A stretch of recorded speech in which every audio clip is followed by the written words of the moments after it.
യോശുവയുടെ പുസ്തകം 1-ാം അധ്യായത്തിന്റെ 5-ാമത്തെ വാക്യത്തിന്റെ പകുതി ഭാഗം മുതൽ ഞാൻ മോശയോട് കൂടെ ഇരുന്നത് പോലെ നിന്നോടുകൂടെയും ഇരിക്കും.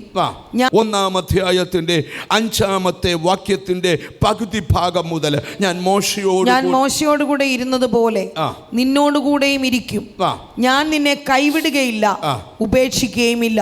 1-ാം അധ്യായത്തിന്റെ 5-ാമത്തെ വാക്യത്തിന്റെ പകുതി ഭാഗം മുതൽ ഞാൻ മോശയോട് കൂടെ ഇരുന്നത് പോലെ നിന്നോടുകൂടെയും ഇരിക്കും.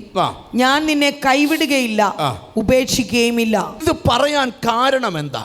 അങ്ങനെയാണെങ്കിൽ യോശുവ എന്ന ദൈവ മനുഷ്യനെ കുറിച്ച് ഇച്ചിരി നേരം ഒന്ന് ധ്യാനിച്ചാലേ പറ്റൂ. സ്തോത്രം. എന്നോട് കർത്താവിൻ്റെ ആത്മാവ് പറയുന്നൊരു സന്ദേശം, ഒരിക്കൽ പോലും നീ ചിന്തിക്കാത്ത ചില വഴികളിലൂടെ നിന്നെ ദൈവം കൊണ്ടുപോകാൻ പോവാ. ദൈവം നിന്നെ കൈവിട്ടിട്ടില്ലെന്ന് നിനക്ക് ബോധ്യപ്പെടും.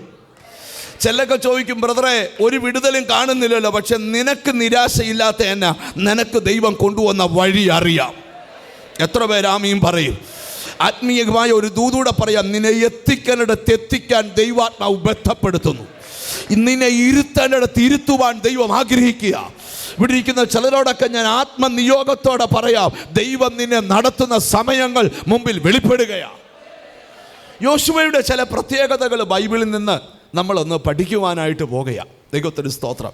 എന്നിട്ടാണ് ഈ ഭാഗത്തേക്ക് വരാം. എന്താണ് യോശുവയെ ദൈവത്തിന് സ്തോത്രം. ദൈവം പറയാം, നിന്റെ ജീവകാലത്ത് ഒരിക്കലും ഒരു മനുഷ്യനും നിന്റെ ജീവകാലത്ത് ഒരിക്കലും ഒരു മനുഷ്യനും നിന്റെ നേരെ നിൽക്കയില്ല. നല്ലൊരു ആമീൻ പറ. ദൈവം ഒരു ഉറപ്പ് തരിക, നിനക്ക് മുമ്പിൽ പല വ്യക്തികളും ശക്തികളും വരാം, പക്ഷെ അതൊന്നും നിന്റെ മുമ്പിൽ നിൽക്കത്തില്ല. കാരണം എന്താണെന്നറിയാമോ? യോശുവയുടെ വലിപ്പമല്ല, മറിച്ച് കാരണം ഞാൻ നിന്റെ കൂടെ ഉണ്ട്.